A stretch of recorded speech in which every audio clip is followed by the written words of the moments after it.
이사야서 10장 3절 4절 말씀 봉독합니다. 이사야서 10장 3절 4절 말씀 같이 봉독합니다. 벌하시는 날과 멀리서 오는 환난 때에 너희가 어떻게 하려느냐? 누구에게로 도망하여 도움을 구하겠으며 너희의 영화를 어느 곳에 두려느냐? 포로된 자 아래에 부풀이며 죽임을 당하는 자 아래에 엎드러질 따름이니라. 그럴지라도 여호와의 진노가 돌아서지 아니하며 그의 손이 여전히 펴져 있으리라. 아멘. 아멘. 오늘 말씀은 여호와께서 세우신 통치자들에게 오셔서 결산하실 때가 있음을 말씀하시는 것을 내용으로 하고 있습니다. 지도자들에게 맡겨진 직무에 대해서 여호와께서 결산하실 것입니다. 3절 전반부 말씀입니다. 벌하시는 날이라 했습니다. 이 말은 원래 셈하다, 방문하다 뜻입니다. 그러니까 정산하기 위해서 방문한다는 말입니다. 여호와께서 이스라엘의 정치 지도자들을 하나님의 대리 통치자로 세우셨습니다. 그들은 하나님의 백성들을 긍휼과 사랑으로 잘 돌보라고 위임을 받은 사람들입니다. 그러니까 백성들을 통치하면서 하나님의 백성 내가 잘 맡아서 관리해야 된다, 통치해야 된다, 이런 생각을 해야 한다는 거죠. 하나님께서 결산하실 때가 되면 그들에게 다시 방문하실 것이라는 말씀입니다. 멀리서 오는 환난의 때라고 했습니다. 이 결산을 앗술을 통해서 심판하시면서 결산하십니다. 앗술을 통해서 이스라엘에게 닥칠 환난을 말하는데, 이 환난의 때는요, 이 환난은 여호와께서 이스라엘 지도자들의 직무 수행 정도를 정산하시는 날이 되는 것입니다.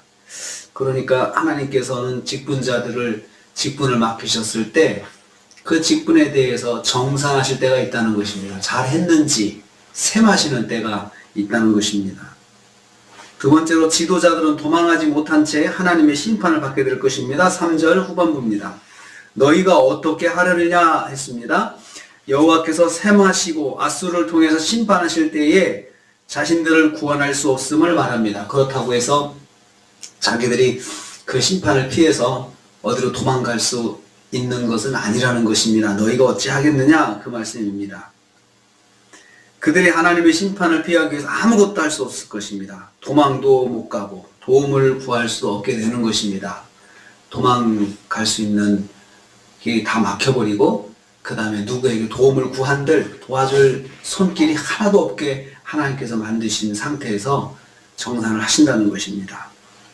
너희 영화를 어느 곳에 두려느냐라고 했습니다. 너희 영화는 그들이 과부와 고아와 가난한 자들로부터 부정하게 모았던 재산을 말합니다.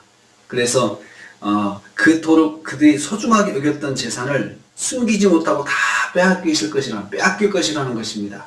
약탈자들의 표적에 대해서 다 빼앗길 것입니다. 그 사람들이, 여기서 이제 북쪽 이스라엘 지도자들을 말합니다. 그 사람들이 가난한 사람들 약탈하고 수탈하고 또 뇌물을 받아서 재판하면서 그 했던 것이 다 돈을 가지기 위해서, 다 물질을 얻기 위해서 다 했거든요. 그렇게 그들이 악한 짓을 해서 모았던 그 소중한 그 물질들, 재산들 다 약탈당하게 될 것이라는 것입니다. 여호와의 심판으로 죄인들이 우선순위 되었던 재물이 다 사라질 것이다, 이렇게 말씀하고 있습니다. 세 번째로 지도자들은 포로가 되거나 죽임을 당하게 될 것이라는 것입니다. 4절 말씀. 그들이 포로된 자 아래에 굽풀이며 죽임을 당하는 자 아래에 엎드러질 따름이라 라고 했습니다.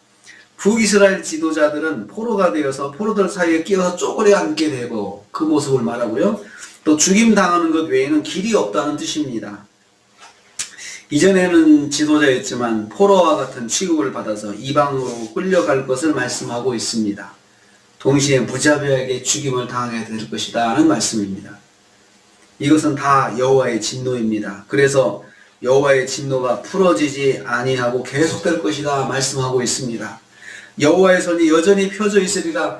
그 정도 심판하셨으면 하나님께서 좀 이제는 참으셔야 되는데 이제는 좀 심판을 거두셔도 될 듯한데도 여전히 심판을 멈추지 아니하실 거라 했습니다. 이것은 북이스라엘의 죄악이 너무나 커서 하나님께서 끝을 보시는 심판을 하시는 것을 말합니다. 북이스라엘과 오늘 이사야서 말씀 보면은 계속해서 반복적으로 북이스라엘과 남유다가 이제 심판받는 거 말씀하고 있는데요.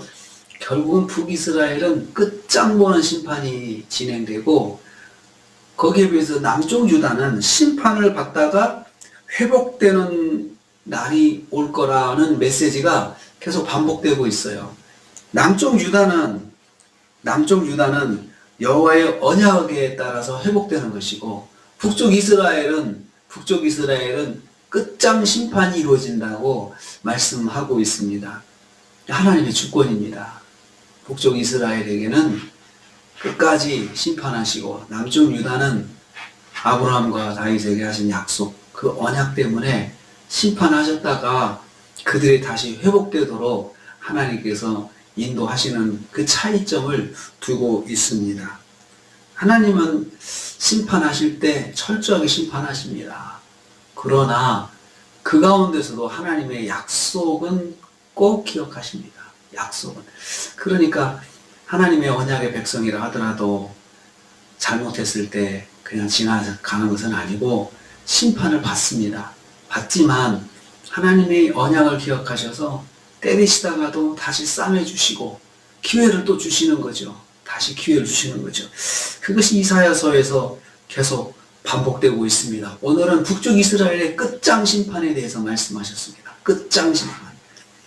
그러니까 기회를 그렇게 주시고 그렇게 따독거려도 듣지 않을 때 끝장 심판이 이루어지는 그 북쪽 이스라엘의 모습을 봅니다. 그 지도자들이 하나님께 위임받은 통치권을 자기들을 위해서 쓰고 가난한 자들, 하나님의 백성들을 약탈하고 또 고통스럽게 하고 억울하게 만들고 하는 거기에 대해서 하나님께서 기억하셨다가 심판하시는 것입니다.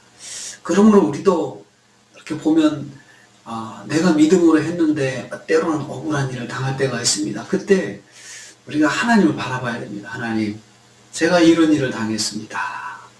하나님 기억해 주세요. 하나님께서 다시 회복시켜 주세요. 이렇게 하고 엎드려 구할 수가 있습니다. 왜냐하면 하나님은 하나님의 백성의 그런 억울한 일들, 어려운 일들을 그냥 보고 지나치지 않으시거든요. 꼭 기억하시거든요.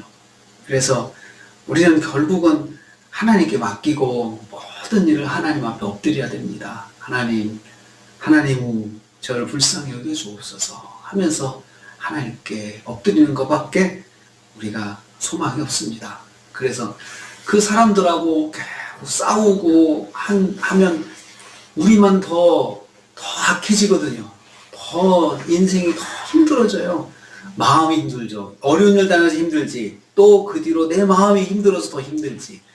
그래서 하나님 백성들은 하나님께 맡기는 것도 우리가 배워야 합니다. 그래서 하나님께서 반드시 기억하셔서 하나님께서 심판하시니 정산하시니 우리가 꼭 기억하고 하나님을 의지하는 것, 어떤 상황에서도 하나님께 나가서 의지하는 것을 놓지 말아야 합니다. 오늘 하루도 우리가 하나님 바라보면서 하나님 의지하고 말씀 안에 승리하시는 저 여러분 되시기를 주님의 이름으로 축복합니다. 주님 감사합니다.